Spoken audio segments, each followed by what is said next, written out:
Hi, friends, and welcome back. And today we're going to talk about what most vets do not know about selling their practice to veterinary practice owners. This is really a veterinary practice owner video, and I think if you are one, this is going to be extremely valuable for you. So, who am I? I'm Dr. Michael, the founder of Transitions Elite. We've sold over $250 million worth of practices, and so this is really the information that I think is important for you as you begin to think about your selling journey. So, let's go ahead and dive in. So the first major point is to understand your practice's value. And this is where many practice owners get it wrong. They either overestimate or underestimate their value and they leave millions on the table. And let's just take a look at a couple examples.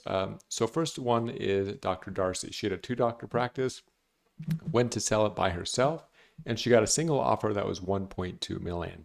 Now this was quite disappointing for her as she heard of all these high valuations and she realized she made an error of trying to sell the practice alone. And her main error was that she forgot to do, or she didn't know how to do an adjusted EBITDA or create competitive pressures. And I'll show you exactly how we do that and how you can do the same thing yourself. So she called Transitions Elite and we took her to market and ended up generating 3 million. So a $1.8 million difference. Next is Dr. Sarah. And Dr. Sarah had a beautiful practice in the Midwest, and she increased her valuation through using Transitions Elite from 15 million to 22.5. And this isn't just about Transitions Elite, but this is the importance of having a real M&A advisor that's able to represent you through the process.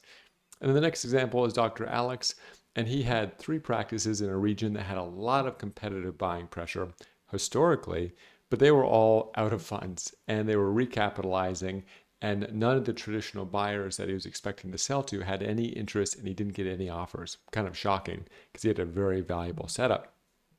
So what we were able to do is we were able to take one of the big buyers that we know, convince them that Dr. Alex's practices would be a great platform investment where they could get into a new area, and they came in with a $40 million offer. So really quite impressive, and he was thrilled.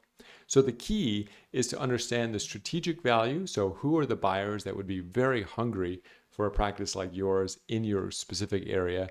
Create a competitive bidding process, and then understand the market timing, because this could dramatically impact your practice's valuation. Now, what are the signs that it's time to consider selling? Firstly, if you're struggling on the HR side, struggling on recruiting team members, recruiting DVMs, and are really tired of all the admin, and there's so much more to life than the admin. And I always think about a veterinary practice owner is in a very difficult business. It's like you own a pizza shop, but you have to make most of the pizzas, and it's extremely exhausting. Next is feeling overwhelmed by the business responsibilities. Third is a desire for better work-life balance. We've all sacrificed so much when we own our practices, and there's no need for that, right? I mean, there's now an option where you can be a great veterinarian, focus on your passion, while also having the work-life balance to spend time with your family, get back to those hobbies, and in fact be paid millions in the process.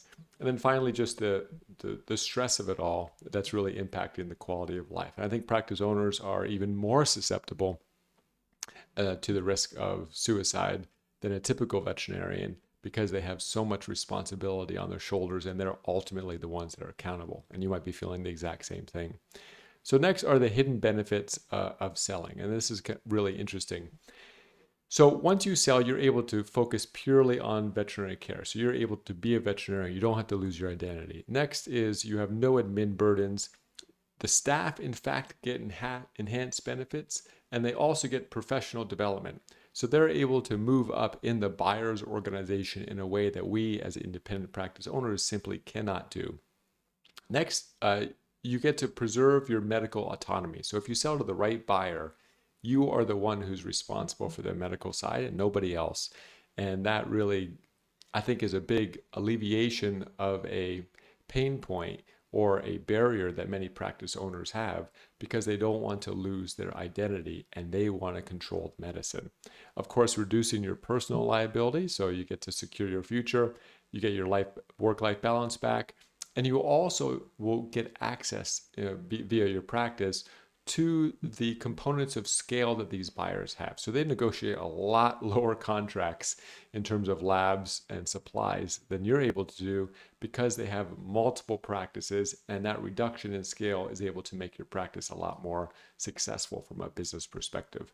What are the most common misconceptions that I see practice owners suffering from? The first is thinking that the first offer is the best offer. There's that old maxim, and it's absolutely not true. If you take Dr. Sarah's example, she was offered 15 million at first and she ended up closing at 22 and a half. Or Dr. Darcy, who was offered 1.2 million and she ended up with 3 million at the close. So never accept the first offer and never negotiate with a single buyer. Next is thinking that selling is all about retirement. All three of those examples, the owners were in their mid 40s and they just realized that selling was smart right now because of the market. And it wasn't the end of their veterinary career, it was just closing one chapter. But now they have millions in their account that they can then decide what to do next. In a few years, that could be opening another practice. That could be creating a completely new and different design in terms of how to do veterinary medicine, or it could be just focusing on veterinary medicine and now pursuing other hobbies. The third misconception is thinking that you really lose control. And a sister company to Transitions.ly is called Devium.ly, and it helps practices to grow. And recently we had our summit, and in the audience were multiple practices that had sold, and the owners were there. And I kind of went up to them. I said, "Hey guys, you do know that you sold your practice. Why are you here?" Because everybody else is hungry to grow their practice. And they said, "Well, my practice is still my baby, whether I own it or not, and I'm here to make sure that it is successful." And so you lose the burden, but you still have the control to be able to drive it and make it a success. So it's like you get your cake and eat it too. You can still have a lot of fun with your practice without having the ultimate liability.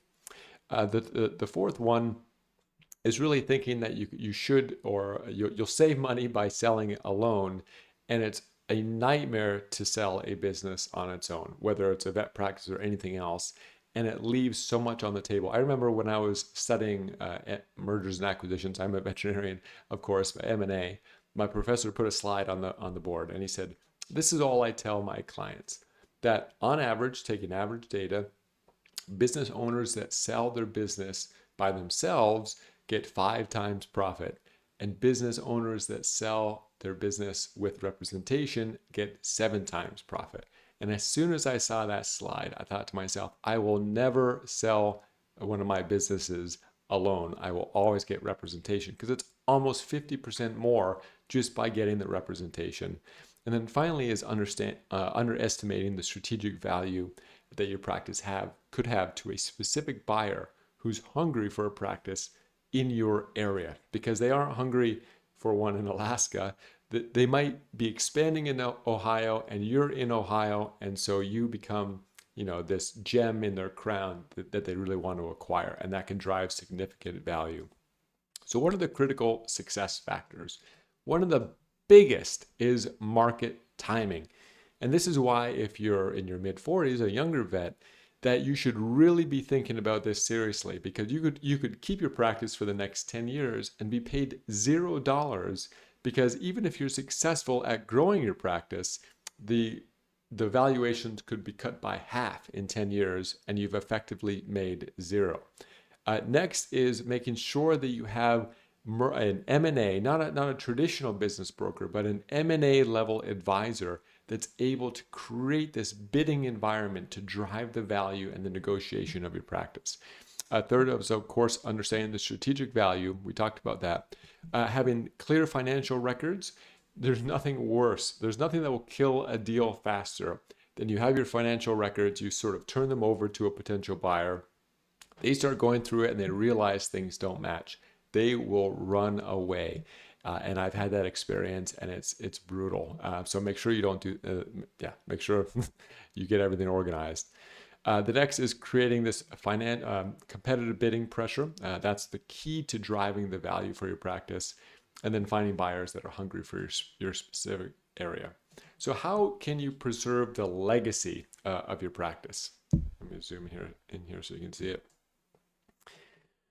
So the three things that are most important for an owner, from my experience, is maintaining the name and the culture. So this is really number one, and this will exclude a set of buyers that I'll talk about in a second. Number two is to make sure that the medicine continues the same, so that your clients that have been so loyal to you don't have any negative experience or suffer in any way. And then finally, that the staff that you've been able to build are able to stay together and carry on your legacy. And so when we work with practice owners, these are the three things that we ask and then mandate from the buyers when they enter into the negotiation phase. So, how can you actually, um, why should you, and again, whether it's transitions to lead or somebody else, why should you absolutely make sure that you have a M&A level representation going into this selling process?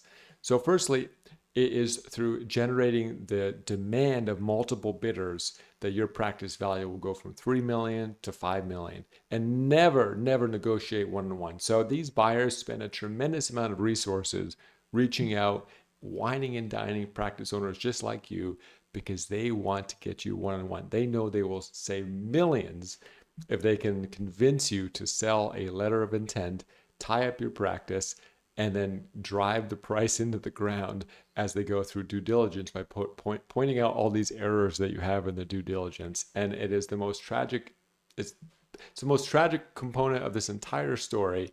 And so if you remember one thing, do not sell your practice on your own. The second one is similar about driving competition. Third is that this representative, this advisor, will quarterback the due diligence process. So for us, we have a 120-day window. So we drive like demons through that 120 days, because any delay is going to cause valuation in your practice to drop off. You lose a vet, the economy goes south, the revenue decreases, anything. You have a big complaint, the buyer is going to say, you know what, we offered 10 million, but now we can only do 7. And you're so exhausted that you just kind of roll over and take it. And then the rest of your life, you live with that sort of regret that you could have had this record-breaking sale, but you lost it in the end because of the due diligence. And so a really good advisor or a broker, but really from an M&A background, will kind of kick everyone's butt, from the buyer to your own legal and accounting team, to get things done. The other critical error that this broker will be able to help you with, again, if they have an M&A background, is to find the right attorney. Because if you use your local attorney, they're not deal makers, and they're in fact going to jeopardize this process as you go through it by creating lots of barriers, by redlining the documents back and forth, negotiating small points, and those small points could in fact kill your entire deal. And finally, and this is a fascinating and one of the most least understood aspects of having a really good advisor, is that they are able to drive the buyer accountability. So for example, we had a practice and they were offered 12 million, and 3 days before the practice was about to actually be sold, the buyer comes back and says, you know what, we can't do the deal. You just lost a veterinarian. The valuation is going to decrease significantly. And what we said is three things. Number one, this is why the practice is worth 12 million. Number two, I can tell you that this seller, the practice owner, won't accept a penny less. And number three, that if you do this with this particular practice, we have 5 other practices that you're in the process of negotiating with, and we will tell them this is how you play. That at the end you drop the price, and that you're untrustworthy, and you should really reconsider actually engaging with this particular buyer. So you'd better call your board, call us back, and do the 12 million. 2 hours later, he calls back and says, yep, okay, we'll do the 12 million. Now, they would have likely dropped the price from 12 to 9 million. And I talked to the owners later, and they said they would have accepted it because they were so tired at that point. So always make sure that you are using this representative, your key advisor, who's doing deals with these same buyers, because they drive this level of accountability. So how can you actually be preparing for the sale? So number one is to organize your financial records. So this is the preparation stage. And a great broker is going to take you through the process through the eyes of the buyer. So they're going to basically double and triple check everything, make sure everything matches. And they're also going to perform something that's extremely important, which is the adjusted EBITDA. And you can ignore topic branch too. Adjusted EBITDA is where we take your P&L and we add back all of these expenses that the buyer will not incur. So this could be personal expenses, this could be one-time legal expenses, accounting, and this can substantially increase your profitability. It can take you from 350,000 to 450,000 just by doing this process. And if you have a 10x multiple, that's an extra million of sale price just by doing the professionally adjusted EBITDA. So something that's very critical. Next is to assess the market conditions. So many times a practice will come to us and we will say, you know what, now is not the time in your area to sell, and you have these two critical problems that you need to fix. Once you fix them, then we will take you to market, because then you'll get a record-breaking sale. And so understanding exactly the dynamic in your area applied to your practice is critical. Number 3, any growth opportunities. Again, should you sell now or should you wait? Ensuring that all of your procedures are documented. Do you have staff contracts? Do you have DVM contracts? And if you don't, navigating you across that hurdle to make sure that you have them, because the buyer will absolutely require them. Making sure that your team is not toxic. If you have any toxic members of the team, then we have to deal with that first, because a buyer will sniff that out very quickly. And it could be 90 days through the due diligence and they say, you know what, we don't want to get involved in this practice. And then finally, understanding what your metrics are and bring those metrics to the buyer. And common ones are your average transaction value, your client base, the demographics of your clients in the area, what your growth trends have been, and what the future is going to look like, and painting this picture of excitement for the buyer and multiple buyers to get in these the competitive bidding pressure. Okay, moving on to what happens after the sale. So after the sale is as critical as before the sale. And this gets negotiated at the letter of intent stage. So this is really where the clarity comes of what is your role going to be after the practice, and where is their role, and where is the line.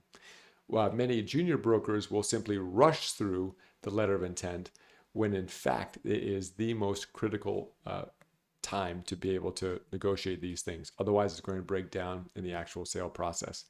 So the first one is going to be, how do you want to continue? What's your duration of employment? Typically, it's between 2 to 3 years, but that is getting longer, and that's a good reason to sell now, because in the future it could be 4 or 5 years that you're obligated to the practice. What's your responsibilities in terms of recruiting? Typically, it's nothing. What's your responsibilities in terms of admin? Typically, nothing. And then what is your schedule like? So you can negotiate whatever you want. You could get 5 weeks a year if that's important to you. And you can negotiate what the hours are. Typically, it's a 4-day work week. So just think that you can focus on, for example, your favorite aspect of veterinary medicine without having to get tied up with all the other stuff. And this comes down to the work-life balance.